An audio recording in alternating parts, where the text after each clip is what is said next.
Welcome to the Where to Hunt podcast, the podcast that connects public land hunting enthusiasts. Today is August 15th, 2017. I'm your host, Eric Clark, and thanks for tuning into another episode of the Where to Hunt podcast.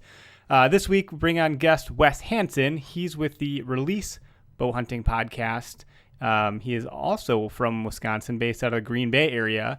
So him and I talk about podcasting in general, what it's like to start one up in the hunting industry and all that good stuff. And then we kind of transition and get into some early season bow tips, tricks, probably not any tricks and tactics. So real fun episode with Wes. I want to thank him for taking time out of the woods and in his case, the studio to join us today. And without further ado, I'm going to go ahead and bring Wes on. All right, we're going to welcome our guests to the show. Today we have with us Wes Hanson, and Wes is with the Release Hunting podcast. Wes, how you doing, man? I'm doing good. Welcome to the other side of the equation. So, Wes, you have your own podcast. Thanks for taking time out of the woods and out of the studio to hang out with me on the Where to Hunt podcast. Absolutely. I listened to Kurt Geyer today on your podcast that you had on the other week, and right. He's right. It is a little weird. You know, it's like, oh man, now the tables have turned. It's kind of awkward. I had the same feeling when I was on their podcast. I'm like, man, this is weird, right? Like, they're asking me all the questions now? Okay. So, well, that's cool. So you get to experience how your guests feel. Right. It's awesome. So, all right, I want to start off by just having you kind of give us some background on yourself. I ask everybody that's on my show, do you hunt public land or private land or both? I do a little both.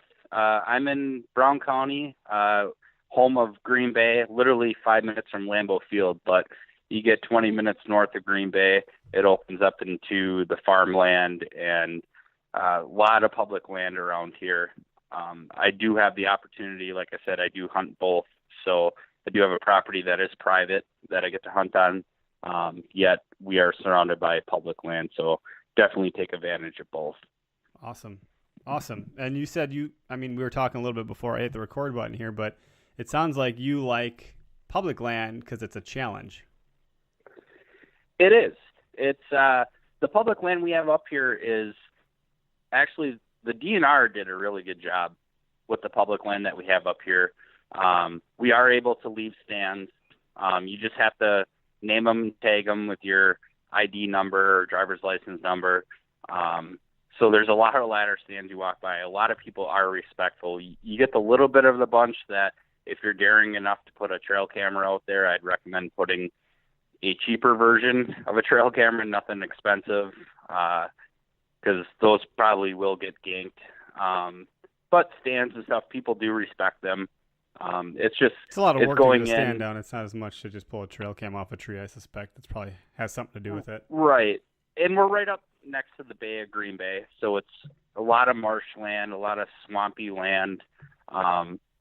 And the good thing about that is you can go in with a boat on the backside if you really wanted to. Have you done that before? And no, we're planning on that this year. We want to get into some areas, especially talking with Sam Ubel and some of the guys at Whitetail Adrenaline, kind of boosting our confidence to go in and do some crazy stuff this year. But there's guys will get some weird ideas in your head for sure.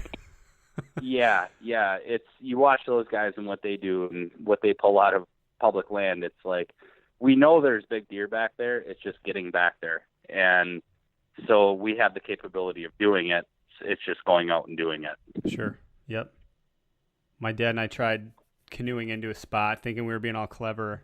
We were scouting not this season, but for a previous season, and we realized once we got in there, there's another spot to access that doesn't require nearly as much work, and that's clearly what everyone else was doing. So we thought we were like all, incognito and like getting hardcore, and we just did all this extra work for no reason. Yeah. So I don't know. It was kind of one of those moments. We found someone else's trail cam, and we're like, oh, great. So clearly we didn't come up with some sort of new plan here.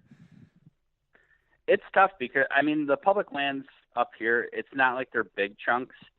I'm talking like 40, 60. There's a couple that are 80-acre parcels, but they're not big chunks of land, but it's getting in. A lot of it is lined up against the water. So you can go in from the backside, which is we're guessing all the deer are kind of hanging out back there. They do have easy access from the front side, but once you start getting in, it starts getting thick, it starts getting rough. So it's up to you to put it in the work. I mean, if you want to put in the work and you want to go in, you might get something. Yeah. Well, it sounds like a good adventure. That's for sure. Yeah. So tell me and the audience and the listeners about the Release Hunting podcast. Maybe not so much about like maybe how, but the why, and maybe what it's about and what you're kind of hoping for. Oh, absolutely.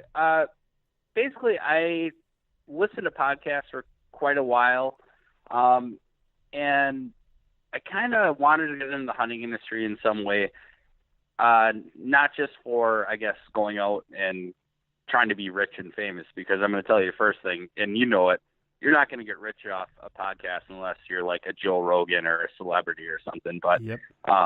This is basically just sitting down and talking with other people that enjoy hunting as much as you do, getting interviews with people you look up to, like you did. I mean, your very first episode, Jared Scheffler, a mutual friend of ours, Sam Ubel, somebody I looked up to, and having the opportunity to actually sit down, talk on the phone with them, give them an interview, let them talk about their brand.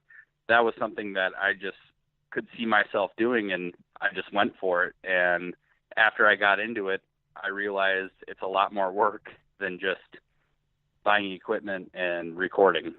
There's a lot more that entails into it, but I'm glad I did it. And I'm sitting here today getting interviewed by you, which is pretty awesome. That's awesome.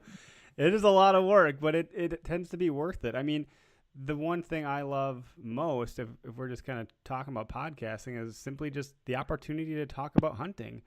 It's like you go out to, different events with maybe your significant other, your wife, or whoever you're with, or whatever. You go to parties and things like that, whatever it might be, and you always want to find that other hunter, because then you got something to talk about all night. And if you don't find that, it's kind of like, this is boring. What a drag. So I feel like podcasting is great because you're just interviewing someone about hunting, and you could just talk forever. I mean, I actually have to put the brakes on more than I ever thought. That's probably the hardest thing, is trying to control the time frame of these things. Right. And I mean, like, the whole thing, like, I go to like bonfires and stuff, and my wife would be like, oh, we're going to our friend's house for a bonfire. And I'm all gearing up, and I get there and like looking around. Any one of these freaking guys hunt, and like try and talk hunting with one. Oh, I don't do that. And you go to the next guy. Oh, I don't do that. And it's like, man, that's all I want to talk about. There's nothing else to talk about. Right. And they get into like, well, you want to talk about, something that I'm totally not even affiliated with. And it's like, all right, I just want to go home. Yep. I hear that. So do you have any, for the Release Hunting podcast, do you have, any sponsors or anybody you need to be shouting out for on this one? We're fully supported and backed by Last Breath TV. Right now, we're sponsor free. We don't know if we're going to get sponsors, if we're going to take on the mentality of Whitetail Adrenaline, Chase Nation, and just go sponsor free. But we do support a lot of companies that we do use. We support Horny Buck Seed Company. That's probably the number one company that we do support. My co-host Jay, he's yet to be on. He's been training. He got a CDL recently, so he's been on the road driving truck and training. But he does all the video production work for Horny Buck Seed Company and a few other companies. He's got a lot of big ties in the hunting industry. He's been the mastermind behind the website. Any graphic you see posted on Facebook is because of Jay. Big shout out to him too. It's his birthday today, so happy birthday, Jay. Yeah, and that's awesome. Rock on. But no, sponsors, I guess it's too early in the game to talk sponsors. But we do support a lot of companies, and like I said, Horny Buck Seed Company is definitely one of them. We do support a lot of shows that I got to meet and become really good friends with. Like I said, Chase Nation, Sam Ubel, Whitetail Adrenaline, Jared Scheffler, and Last Breath with Garrett. Tag and Brag, they're great guys. You're going to have to get Tag and Brag on. David Giarizzo is by far so humble. They're on YouTube, so make sure everybody checks them out too. But that's Tag and Bragg. That's like it's Tag and then N''Bragg, right? Right. Yep. And they're Ohio, but they hunt in New York and Ohio also. But they have their hunting camp in New York, and they also go early season velvet deer hunting in North Dakota, which is pretty interesting. That's freaking cool. Super cool. So yeah, you're getting there with the podcast. You got to figure it out, and it sounds like you come from humble beginnings with it too. You're not, you're coming at it from the right angle, which is good. Right. And a lot of it, like I said, we were talking earlier before we started hitting the record button here. A lot of it has to do with, Kurt and the working class bow hunter guys. Those guys put out an absolutely amazing, comical podcast that brings you, top-notch names in the hunting industry.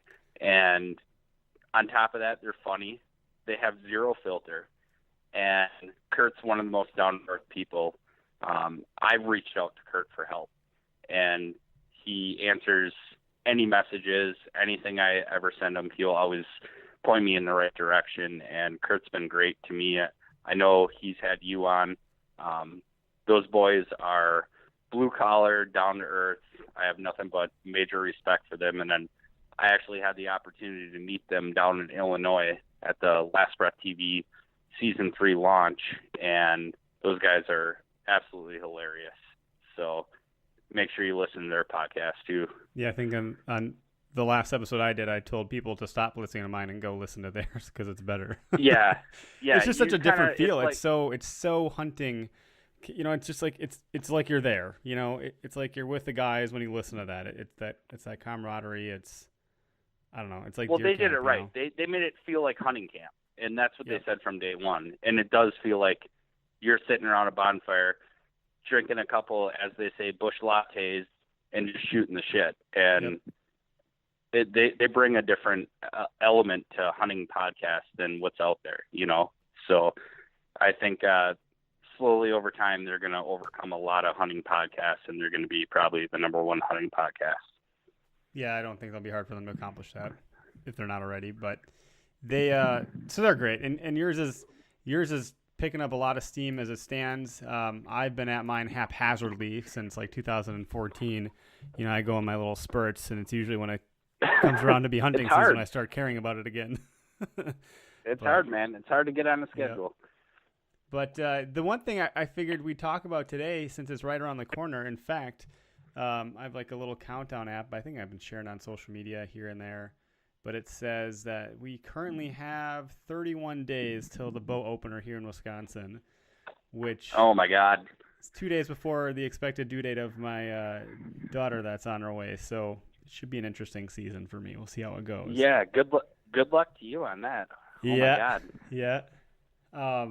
So that said, I don't know. I think it'd be cool to talk about any sort of early season bow hunting tips, tactics, things from experience. I know I have a bone to pick with insect from hell from last year, so I think that's the tip I'm going to talk about. I'm not the best hunter I know by a long shot, but there's a couple things I've learned in the years I've been hunting, and I think my hardest lesson learned this last season was hunting a marsh on the first day of bow season, and I had no expectation of mosquitoes at all, and it was the worst experience I've ever had with mosquitoes in my entire life. And I've been to the Boundary Waters, and that was pretty bad.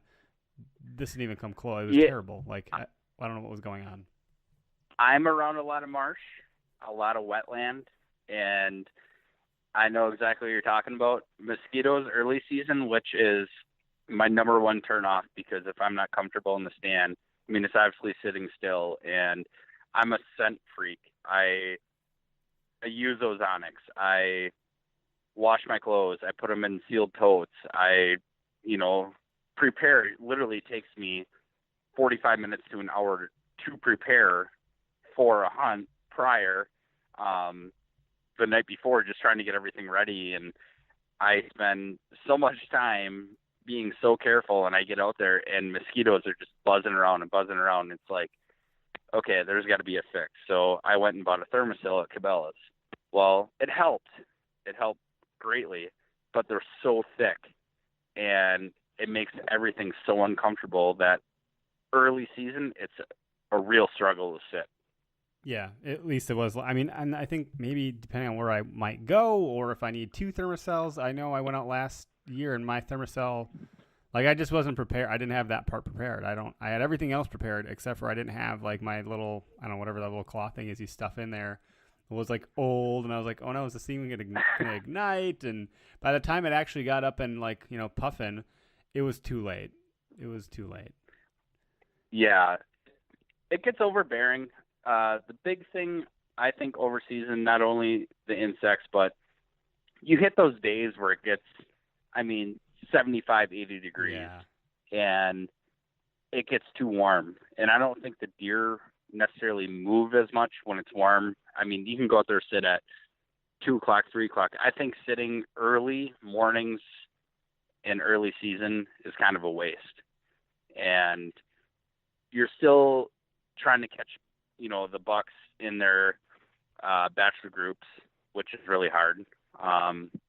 We did see a few last year on our lease property that we're traveling together still early season, but it's hard because you can't pattern them. Right. They're all over, all different times. And we ran 10 trail cameras last year on a little 26 acre parcel, and I could not pattern anything.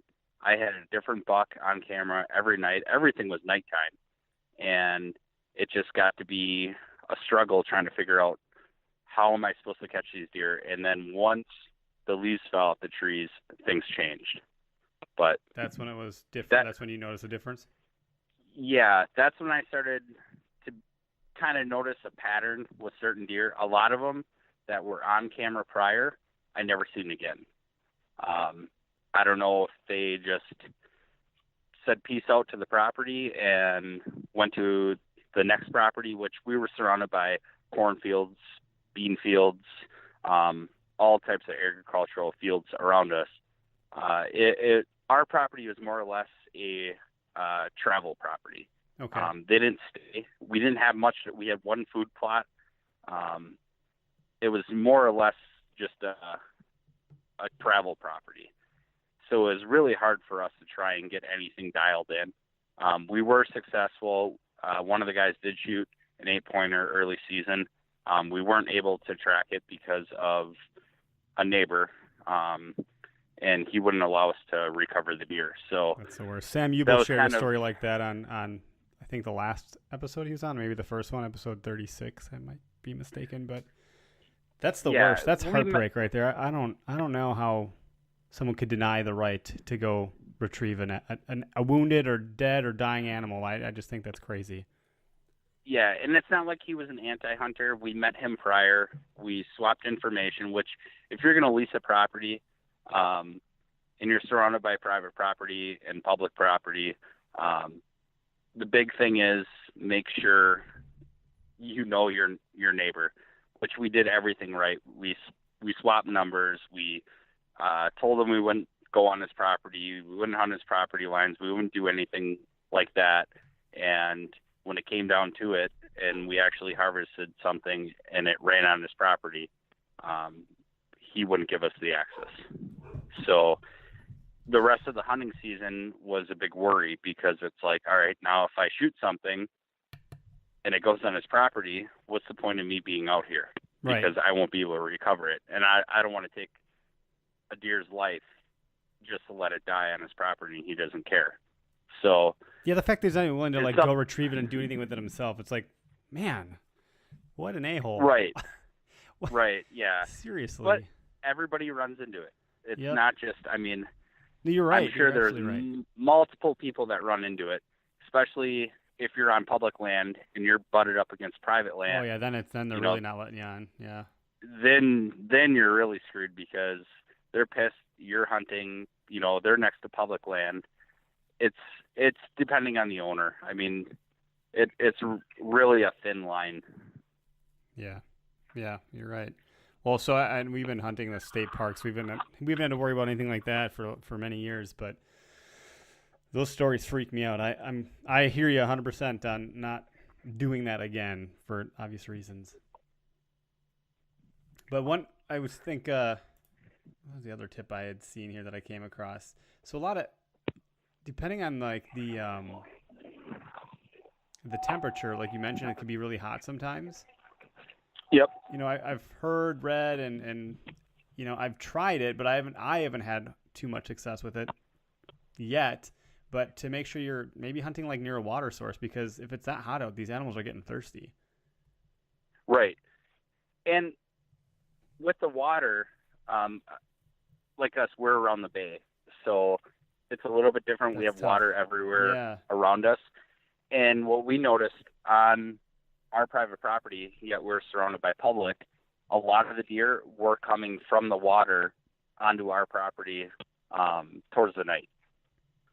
Go figure. So trying to figure out, okay, so they're bedding down by the water during the day, and moving towards our property at night, feet. All the fields and everything are close to. Hello. All right, we got you back. All right, good. I think we dropped the call there for a second, so welcome back. Go on. Yeah, so basically with the water being it would be the east of us, all they had to do was cross a road and come onto farmland.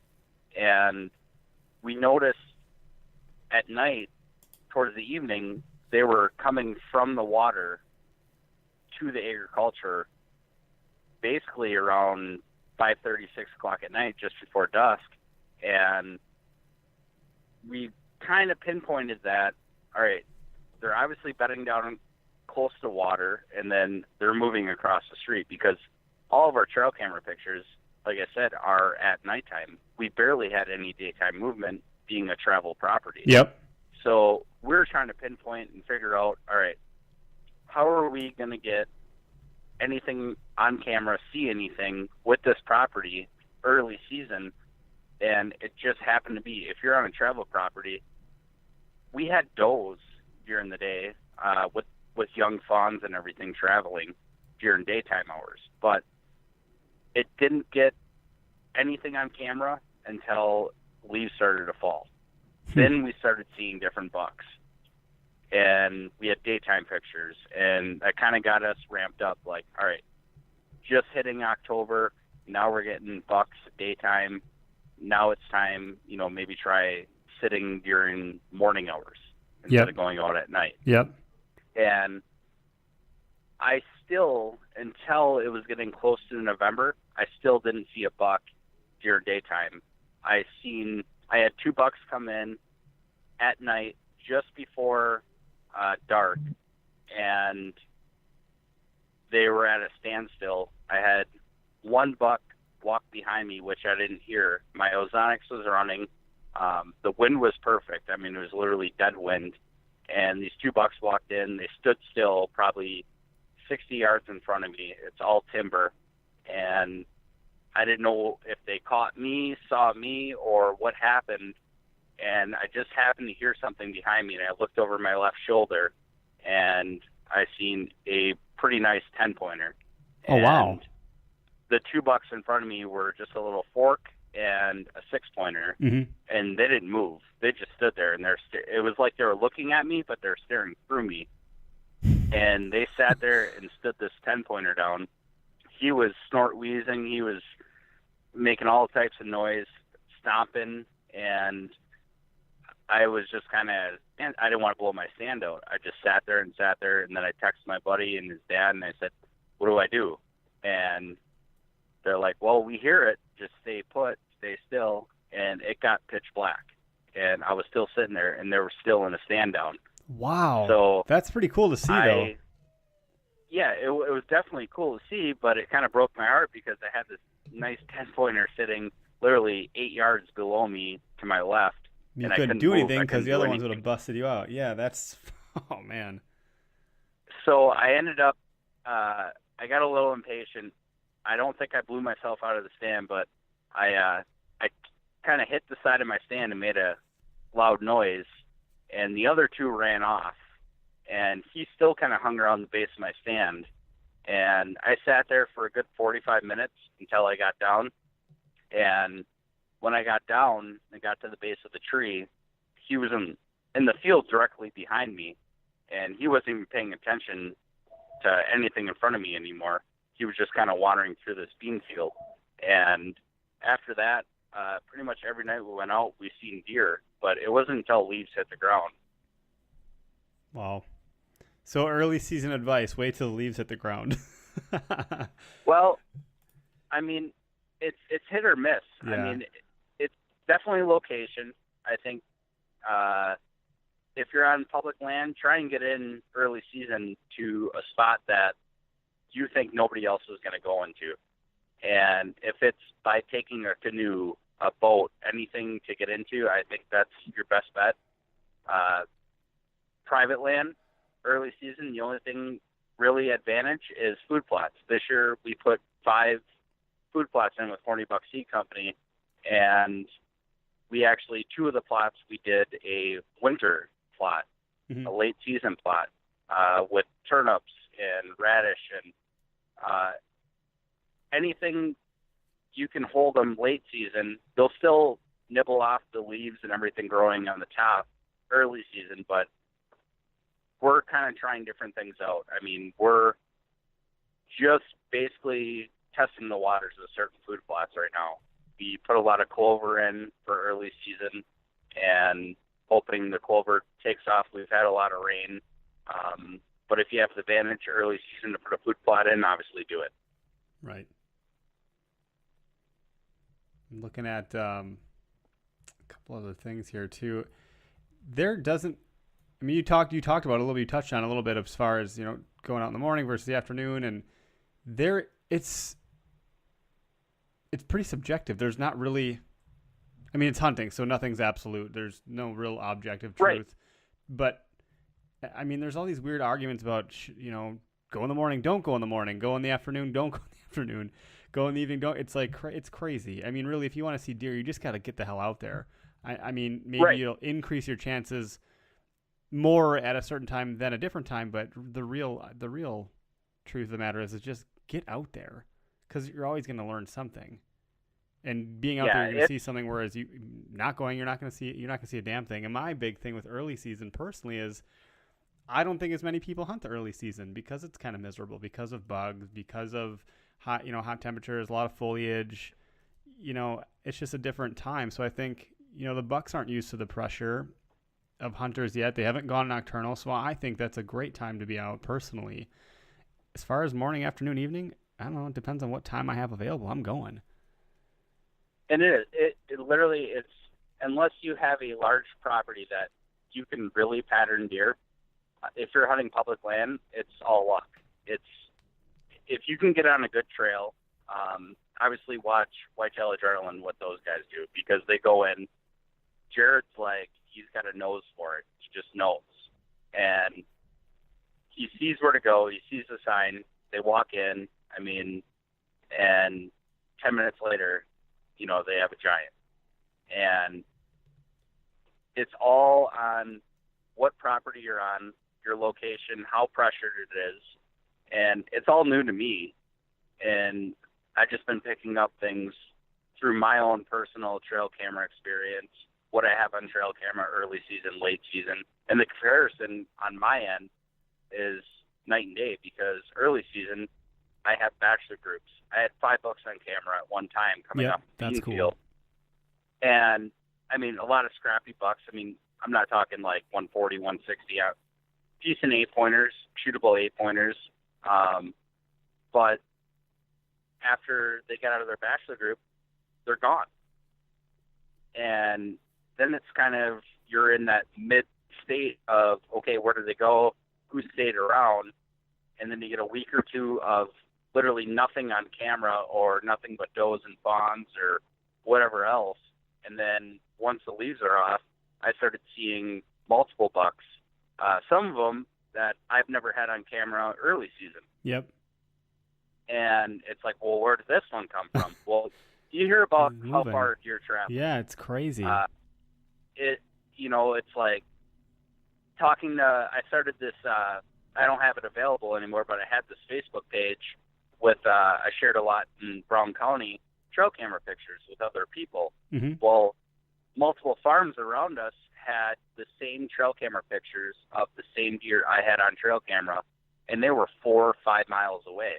And I'm talking nights that were, one night this buck would be on camera, and 2 nights later this buck would be 5 miles down the road. Yeah, that's a lot of ground to cover. They're really moving.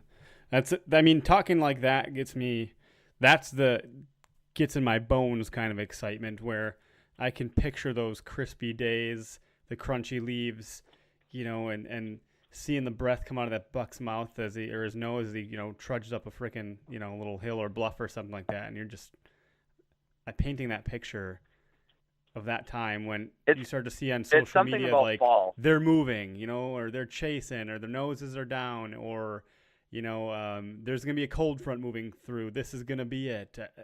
That level of excitement, I cannot. That's usually Halloween, and I can't wait. Granted, I'm a little girl by then, so hopefully, hopefully you get some sleep. Yeah, I'll get it. Yeah, what happens? I'll get it in the stand instead, and I'll see the biggest buck of my life with my eyes closed. Won't know he was there. There's definitely something about fall though that's different because, like I said, I like sitting early season, but only at nighttime. Yeah. And it's fall, you could sit there all day and be comfortable. And it's totally cool. And and you don't know because after they break out of their bachelor groups, you don't know where they're traveling. You may have a buck come in that you've ran trail cameras like we did with 10 trail cameras and have something on camera the night before that you've never seen before. Mm-hmm. And no neighbor, nobody around you has seen before. So that's the whole part of the fun behind it. And the other thing, I rely on trail cameras so much that I think it's probably one of the greatest things ever. Yeah, I think I'm missing out on that whole thing because I am 95% a public land hunter, and I'm kind of on the thought of I'm not going to put that piece of equipment out in the woods. Right. And we'll see. I don't know. I have some. I don't have them out there. But the one last tip before we go, I like to try to keep the episodes in a reasonable time frame. I think we're right about there. But this is an easy tip. This is probably the easiest one ever. Go during the Packer game because all the other guys will be watching the game. You want to go for a time when there's the least amount of hunting pressure. Go during the Packer games. Yep.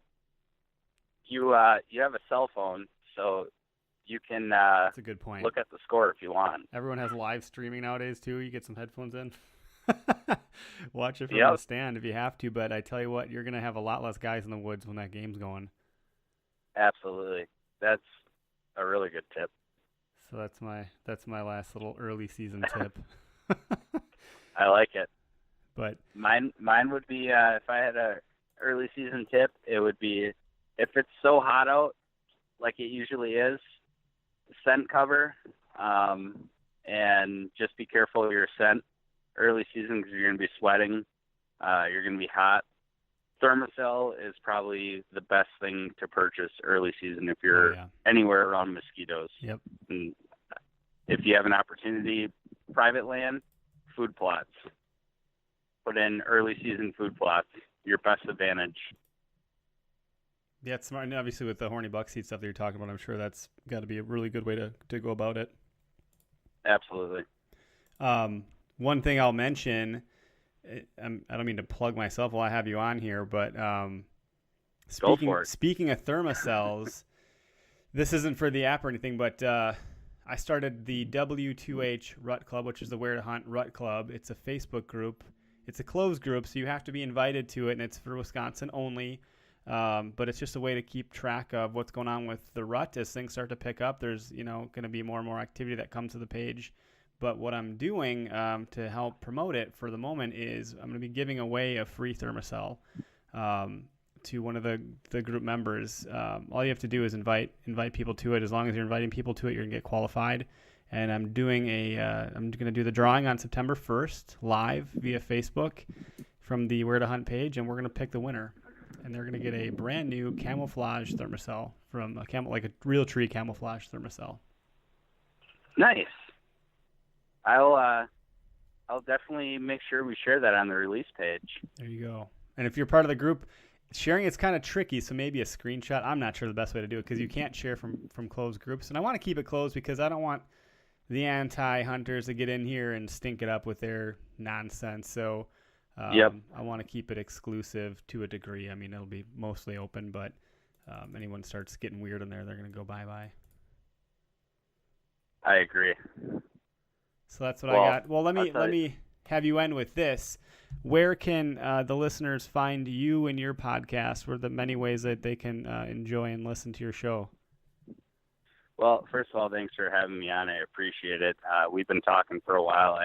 I definitely enjoy your podcast, so I will share your podcast. Everything you're doing, your Where to Hunt app is phenomenal, and that means a lot. Hopefully that thing, hopefully it takes off. Everybody needs to check that app out, especially if you're a public land hunter. That's huge. But as far as me, you can find me at releasepodcast.com. We're on all platforms, social media, Facebook, Twitter, Instagram. Our podcast is on iTunes, TuneIn Radio app, Stitcher.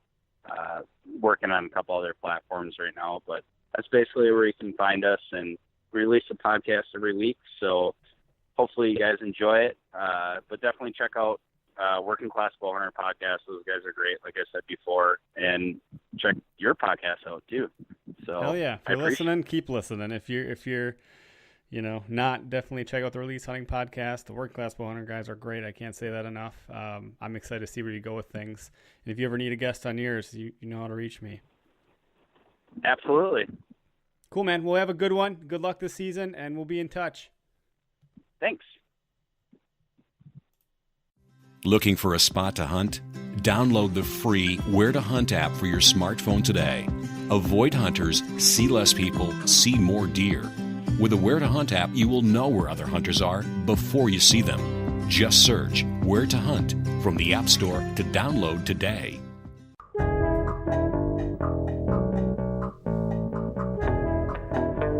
All right, I hope you guys enjoyed the segment with Wes for this episode, talking about some early season bow tactics.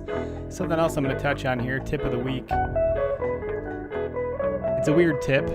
They usually almost always are. I try to dig and find something useful and kind of interesting that you wouldn't normally hear or read about or see or whatever. So this week, one of the things that I thought was interesting is going old school. I read an article on ammoland.com, and this guy, where's his name here? Let's see if I can find it. Doug Gilmer said he's like, I'm just going to go old school. I'm sick of relying on all this technology, all this fancy camouflage, all this stuff. He goes, I remember when I was hunting as a kid, we didn't even have camouflage. We just wore whatever was warm and went out and got the job done. And if you got a buck, you got to go to the buck pull. And if you didn't, you went there to congratulate the guys that did. And that was kind of it. So this dude ditched everything. He said he got his Carhartt duck bib overalls, got a buck 110 folding knife, a 3-blade Stockman, and just went out without his phone or anything. He said that actually forced him to be a little bit more careful than maybe he would normally have been, because he knew if something would have happened to himself, he wasn't gonna be able to call anybody. He's gonna have to deal with whatever choices he made. And he just said it kind of helped reconnect him. So no fancy camouflage, no rangefinder, even like old school knives, just to kind of get the feel of leather and wood and supposedly the plastic or carbon or whatever else it is you're used to. And leaving the cell phone back seems like a pretty weird thing. It's something that I would probably struggle with deciding to do, but I think in the end would probably feel pretty good about that type of decision. So this guy kind of goes on to say, like, he's not against camouflage, rangefinders, or other tools designed to make us more effective, efficient, ethical hunters, but he simply had become disenchanted with the tools which tend to make us lazy hunters. Interesting thought. He says, I'm sure I will wear camouflage again. I almost will definitely use tools to help me make better shots on the game I pursue. What I won't do again is lose my connection to the way I learned to hunt and the challenge that it creates. And I think there's definitely something to be said about that. Now, there's a fairly good chance this article is trying to sell me a buck 110 folding knife because there's this big, beautiful picture of it on a log, cropped just perfectly. But whether that's the case or not, it's a really interesting article. He said, we hunted for food and tradition, not for score. It's just a really interesting thing. Even, in fact, he even goes to say, like, I didn't even wear, like the fancy hunting boots. He just kind of went and got it done. And that reminds me a lot of, like, a Jared Scheffler in our modern time. He doesn't really give a shit about what he has on. He just goes and gets the job done. And he has a lot of fun doing it from the looks of it. So that's my tip of the week. Take it for what it's worth, but don't lose your connection to hunting and don't get disenchanted with it. It's a pretty interesting word. So thanks for listening. If you haven't downloaded the Where to Hunt app, download it and then leave the phone at home and don't go use it. But have fun out there. Good luck this season, and we're almost there. Hunt public.